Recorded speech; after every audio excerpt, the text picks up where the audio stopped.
ये किसी एक चीज पे डिपेंड नहीं करती है, इसमें बहुत सारे मॉलिक्यूल आ जाते हैं, कार्बोहाइड्रेट, लिपिड, फैट्स, ऑयल्स, ठीक है, विटामिन्स, मिनरल्स, वाटर, सब चीजें। तो यहाँ कुछ हम फूड के न्यूट्रिशन के अहम एलिमेंट्स को पूरी कंप्लीट डिटेल के साथ लेंगे। तो इनमें हमारा पहला जो एलिमेंट ऑफ न्यूट्रिशन है वो कौन है? कार्बोहाइड्रेट्स हैं। तो हम स्टार्ट करेंगे कहां से?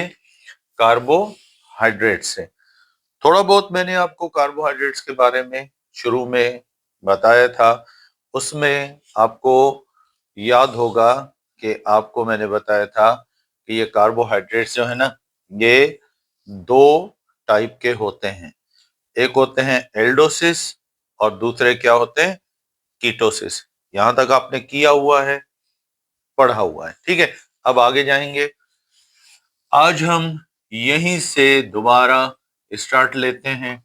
टाइप्स ऑफ कार्बोहाइड्रेट्स, कार्बोहाइड्रेट्स की अकसाम, कार्बोहाइड्रेट्स की टाइप्स।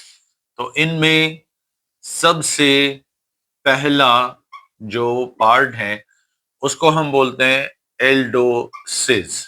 क्या बोलते हो? एल्डोसिस। अब ये एल्डोसिस जो है ये क्या है? यानी दोज कार्बोहाइड्रेट्स, ऐसे तमाम तर कार्बोहाइड्रेट्स विच विच कंटेन, के जो मुश्तमिल होंगे किस पर? जो मुश्तमिल होंगे ऑलमोस्ट, विच कंटेन, बेटा थोड़ा सा मैं इसको यहां कर, which contain an aldehyde as functional group. यानी जिनमें फंक्शनल ग्रुप कौन सा होगा? एल्डिहाइड का होगा। अच्छा, एल्डिहाइड ग्रुप को आप दूसरा नाम कौन सा देते हो? This is called formyl group. क्या बोलते हो? फॉर्माइल ग्रुप, ठीक है। तो ये एल्डोसिस कहलाते हैं। अब जैसे आपने ग्लूकोज का सुना होगा, ग्लूकोज जो है ये ऑलमोस्ट, इसके अंदर 6 कार्बन है, ये कार्बोनाइल, हाइड्रोजन ये 1 2 3 4 5 और ये 6 जो है इसके अंदर क्या मौजूद है? इसके अंदर 6 जो है वो कार्बन है। अब यहां से अगर हम इसका स्ट्रक्चर देखें तो इसमें OH और हाइड्रोजन, हाइड्रोजन और OH ग्रुप्स जो हैं वो इसके अंदर मौजूद हैं। जैसा कि ये हाइड्रोजन है, ये है और ये OH है। अब यहाँ पर ग्लूकोज में हम अगर देखें तो हमें पहले ये कार्बन की लंबी चेन मिलेगी, ठीक है, अल्काइल का पूरा रेडिकल। इस लंबी चेन को क्या बोलोगे? Alkyl group. अब ये कार्बोनाइल है और हाइड्रोजन है, तो इसका मतलब है इसका जनरल स्ट्रक्चर किस से मिलता जुलता है? ग्लूकोज का एल्डिहाइड से मिलता जुलता है। बाकी है पॉलीहाइड्रोक्सी, क्योंकि OH ग्रुप्स जो हैं वो इसमें एक से ज्यादा तादाद में है, एक से ज्यादा तादाद में ये मौजूद है। तो इस वजह से हम ये बोल सकते हैं कि ये कार्बोहाइड्रेट जो है एल्डोसिस में काउंट होंगे। किस में काउंट होंगे? एल्डोसिस में काउंट होंगे। अब ये ग्लूकोज, ठीक है ना, ग्लैक्टोज वगैरह, ये एल्डिहाइड में आता है, इसलिए इसको क्या बोलोगे? एल्डोसिस बोलोगे। अब नेक्स्ट नंबर 2, सेकेंड, इसको बोलते हैं कीटोसिस। कीटोसिस क्या है?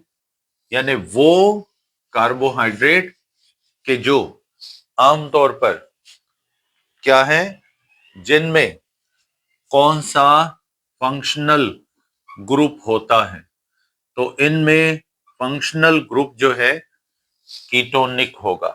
कौन सा होगा? कीटोनिक होगा। यानी दोज कार्बोहाइड्रेट्स, ऐसे तमाम तर कार्बोहाइड्रेट्स विच के जो कंटेन, जो मुश्तमिल होंगे, कंटेन ए कीटोनिक ग्रुप, यानी इसमें ग्रुप कौन सा होगा? कीटोनिक ग्रुप होगा। अब इसकी एग्जाम्पल देखो, हम यहां पर ले रहे हैं कीटोसिस में फ्रक्टोज, ये एक कार्बन फर्स्ट, ठीक है, ये दूसरा, ये फिर तीसरा, और उसके बाद ये वाला चौथा कार्बन, ये पांचवा कार्बन, और ये कौन सा है? ये है छठा कार्बन। ठीक है, 3, 4, 5, 6। अब यहां पर अगर आप देखो तो कार्बोनाइल दरमियान में, इस तरफ भी अल्काइल यानी कार्बन की चेन, और इस तरफ भी अल्काइल यानी कार्बन की चेन। तो अब ये आपको जो दिखाई दे रहा है ये बेसिकली पॉलीहाइड्रो ऑक्सी तो है, लेकिन इसका स्ट्रक्चर कौन से ऑर्गेनिक कंपाउंड से मिल रहा है? कीटोन से। किससे मिल रहा है? कीटोन से। तो इसलिए आपने इस कार्बोहाइड्रेट को, जिसको आप फ्रक्टोज बोलते हो, ये किस ग्रुप में आएगा? ये कीटोनिक कार्बोहाइड्रेट है, इसलिए इसको कीटोज, या ज्यादा है तो फिर कीटोसिस बोलोगे। तो ये है ग्रुपिंग किसकी बेटा? कार्बोहाइड्रेट्स की।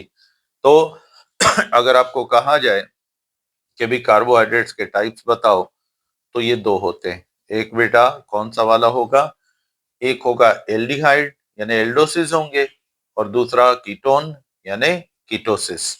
तो ये दो ग्रुप जो हैं ये अमूमन हमें एल्डिहाइड्स में मिल जाते हैं। अब हम आएंगे नेक्स्ट जो है पॉइंट, और वो कौन सा है? वो ये है कि इनका सबसे पहले हमने क्या करना है? नॉमनक्लेचर। क्या करना है? नॉमनक्लेचर करना है। और नॉमनक्लेचर में भी कॉमन सिस्टम अक्सर बहुत कम चलता है। इनमें जो बेस्ट सिस्टम होता है वो कौन सा वाला है? आयुपैक सिस्टम है। कौन सा वाला सिस्टम है? आयुपैक सिस्टम जो है वो चलता है। अब आयुपैक सिस्टम में याद रखिएगा, ये जो है आमतौर पर इनके जब नाम लिखोगे तो इनमें कम अज कम 3 कार्बन होंगे। 3 से कम का ये कार्बोहाइड्रेट नहीं बनता है, कोई भी हो, एल्डिहाइड एल्डोसिस का हो या कीटोसिस का, कम अज कम 3 कार्बन। तो नंबरिंग कहां से करोगे? यहां से 1, 2 और ये 3। अब यहां देखो फंक्शनल ग्रुप कौन सा है?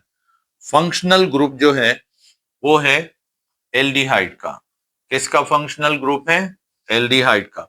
और इसके साथ चेन जो है बाकी 2 कार्बन की, 3 कार्बन की, ये अल्काइल की है। ठीक है, तो इसका मतलब है ये हमारा कंपाउंड जो है, ये कार्बोहाइड्रेट जो है, ये किस में से है? ये है एल्डोसिस में से। किस में से है? एल्डोसिस। तो शुगर्स की क्लासिफिकेशन आप कैसे करोगे? इनमें नंबर 1 पहला जो है, इनको कहा जाता है रिड्यूसिंग, रिड्यूसिंग शुगर्स। क्या बोलते हैं इनको? रिड्यूसिंग शुगर्स बोलते हैं। और नंबर 2 जो है, इसको बोलते हैं नॉन रिड्यूसिंग शुगर्स। एक है रिड्यूसिंग शुगर्स और दूसरे कौन से वाले हैं? नॉन रिड्यूसिंग शुगर्स हैं। ठीक है, अब ये जो रिड्यूसिंग शुगर्स हैं और नॉन रिड्यूसिंग शुगर्स हैं, इनको ये नाम क्यों दिया गया है? इसकी वजह क्या है? इसका रीजन क्या है? इसको देखते हैं। सबसे पहले हम स्टार्ट करेंगे किससे? रिड्यूसिंग शुगर से। तो व्हाट आर रिड्यूसिंग शुगर्स, यानी सिंपल वर्ड्स में दोज शुगर्स विच, के जो क्या करेंगे, रिड्यूस टोलिन्स रीएजेंट, यानी ये रिड्यूस करेंगे पर किसको, टोलिन्स रीएजेंट को। अब टोलिन्स रीएजेंट कौन सा है ये आपको पता ही है, ये आप पढ़ चुके हो एल्डिहाइड और कीटोन्स में, डायमाइन सिल्वर 1 हाइड्रोक्साइड, इसको रिड्यूस करेंगे। और दूसरा किसको, फेलिंग्स सॉल्यूशन। और ये दो सॉल्यूशन होते हैं, एक होता है कॉपर सल्फेट का, ठीक है, दूसरा इसके साथ होता है कॉपर सल्फेट के साथ प्लस सोडियम पोटेशियम क्या टार्टरेट, यानी C4H तकरीबन H7 ये होता है। तो हम generally copper sulphate falling solution लेते हैं, तो इसको भी रिड्यूस करता है। और ये मैंने आपको बताया हुआ है, अगर ये आपको याद नहीं है तो एल्डिहाइड और कीटोन्स का टॉपिक आप खोल के देखो, उसमें हमने पढ़ा है कि ये कैसे रिड्यूस करता है। किसको रिड्यूस करता है, एल्डिहाइड्स को और कीटोन्स को। तो सॉरी, कीटोन और एल्डिहाइड ये इसको रिड्यूस करते हैं, इसको भी रिड्यूस करते हैं, कॉपर को और सिल्वर को भी। ये तो आपने एल्डिहाइड में पढ़ा हुआ है। अब रिड्यूसिंग शुगर्स कौन से हैं, फैलिंग सॉल्यूशन को भी रिड्यूस करें और किसको रिड्यूस करें, ये रिड्यूस करें टोलिन्स रिएजेंट को। अब आपको कैसे पता चलेगा कि कौन सा, यानी कि जो है जैसे ऑल मोनोसैकेराइड्स।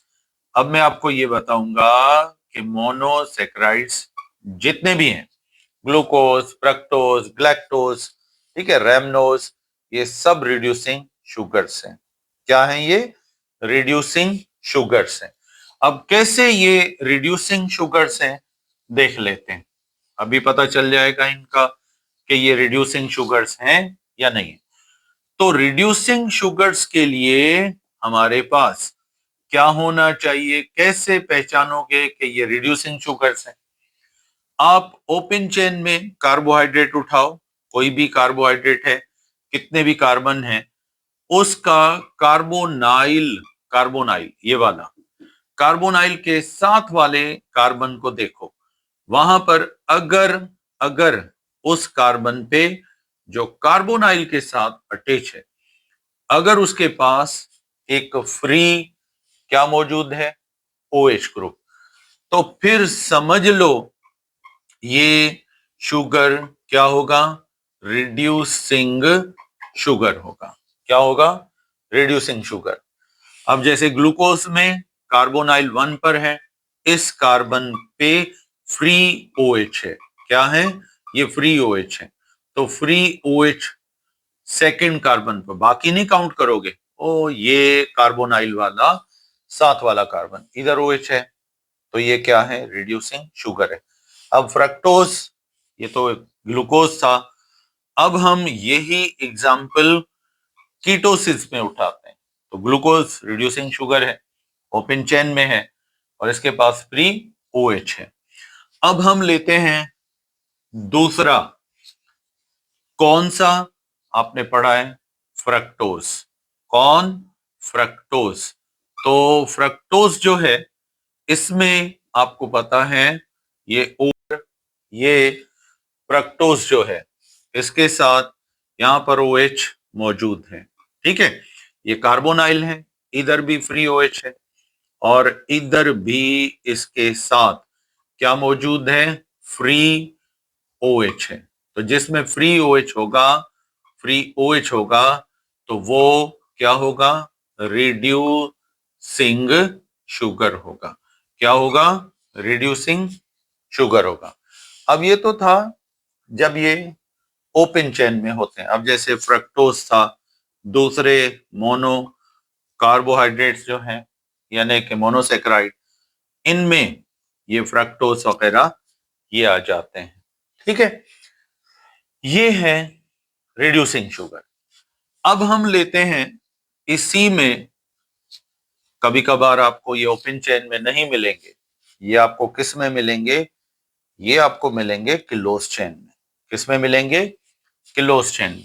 अब जैसे ग्लूकोज का स्ट्रक्चर है, ये देखो, एक, फिर ये दो, फिर ये तीन, फिर ये चार, और उसके बाद यहां पर है पांच।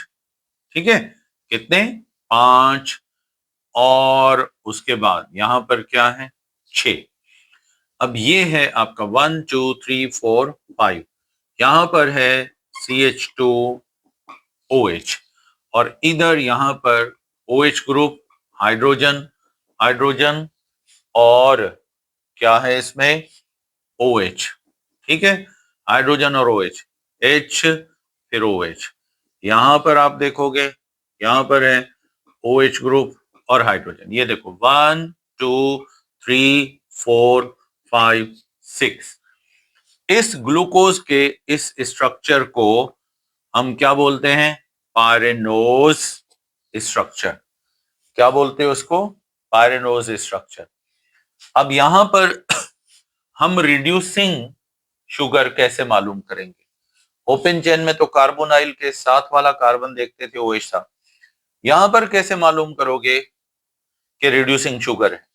तो यहां पर मालूम करने का बहुत आसान, बहुत इजी मेथड है, और वो ये है कि आप इस रिंग में देखो, कहीं ना कहीं रिंग में ऑक्सीजन होगा। जहां ऑक्सीजन है उसके साथ वाले कार्बन देखो। क्या देखो? साथ वाले कार्बन। अब ये जो ऑक्सीजन है इसके साथ एक अटैच है कार्बन नंबर 1 और दूसरा है कार्बन नंबर 5। अब यहां पर अगर हम देखते हैं तो ये कार्बन 2 हैं, बीच में ऑक्सीजन है। इस ग्रुप को साइक्लिक स्ट्रक्चर में क्या बोलते हो? एसीटल ग्रुप बोलते हो। क्या बोलते हो? एसीटल। एसीटल का स्ट्रक्चर यूं मिलेगा आपको, ये देखो, ये एसीटल का स्ट्रक्चर है। अब इस एसीटल में हमने फर्स्ट या फिर सेकंड कार्बन, कोई भी उठा लो। अब यहां पर अगर इसके साथ या फिर यहां पर इसके साथ, ये फ्री OH है। कौन से ग्रुप के पास है? एसीटल के पास है, फ्री OH है। तो फिर समझ लो, अब ये शुगर हमारा, ये वाला शुगर हमारा क्या हो जाएगा? ये हो जाएगा रिड्यूसिंग शुगर। क्या हो जाएगा? Reducing sugar. तो रिड्यूसिंग शुगर के लिए साइक्लिक रिंग में दो कार्बन जो ऑक्सीजन से डायरेक्ट अटैच है, इनके साथ कहीं एक के साथ OH हो तो फिर ये रिड्यूसिंग शुगर कहलाते हैं। ठीक है, अब यही चीज ग्लूकोज में आप देखते हो तो ये रिड्यूसिंग शुगर है, क्योंकि होगी। ठीक है, तो इसलिए अब यहां से हम स्टार्ट करते हैं classification on the basis of molecular structure. तो on the basis, on the basis of molecular structure, molecular structure के बेसिस पर कार्बोहाइड्रेट्स, क्या बेटा? कार्बोहाइड्रेट्स जो हैं आर क्लासिफाइड, यानी इनको क्लासिफाई करते हो। पर किस में क्लासिफाई करते हो? क्लासिफाइड इनटू, इनटू कौन से ग्रुप्स में? नंबर 1 पहला ग्रुप, क्या बोलते हो इनको? मोनोसेक्राइड्स। क्या बोलते हो? मोनोसेक्राइड्स। दूसरा ग्रुप जो है इसको बोलते हो ओलिगो या ओलाइगो सेक्राइड्स। और तीसरा ग्रुप जो है इसको बोलते हो पॉलीसेक्राइड्स। क्या बोलते हो? पॉलीसेक्राइड्स बोलते हो। अब अगर ये आपका लेक्चर थोड़ा चलते हुए 3 मिनट बाद बंद हो जाए तो कोई इशू नहीं, मैं रिकॉर्डिंग इसकी कंप्लीट आपको लेक्चर पूरा करके भेज दूंगा। सही है ना? तो अब ये 3 ग्रुप्स हैं मॉलिक्यूलर बेसिस पर। पहला कौन सा है? मोनोसेक्राइड, दूसरा ओलिगोसेक्राइड और तीसरा पॉलीसेक्राइड। तो हम शुरुआत मॉलिक्यूलर स्ट्रक्चर के बेसिस पर करते हैं और देखते हैं कि पहला कार्बोहाइड्रेट जो है, पहला कार्बोहाइड्रेट वो कौन से वाला है? पहला कार्बोहाइड्रेट है मोनोसेक्राइड्स। ठीक है, मोनोसेक्राइड्स। अब आपको पता है मोनो किसको बोला जाता है? मोनो मीन्स वन या सिंगल। और उसके बाद सैकरम, सैकरम किसको बोलते हो? शुगर।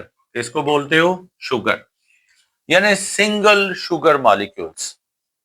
और ये कार्बोहाइड्रेट के सबसे छोटे मॉलिक्यूल होते हैं।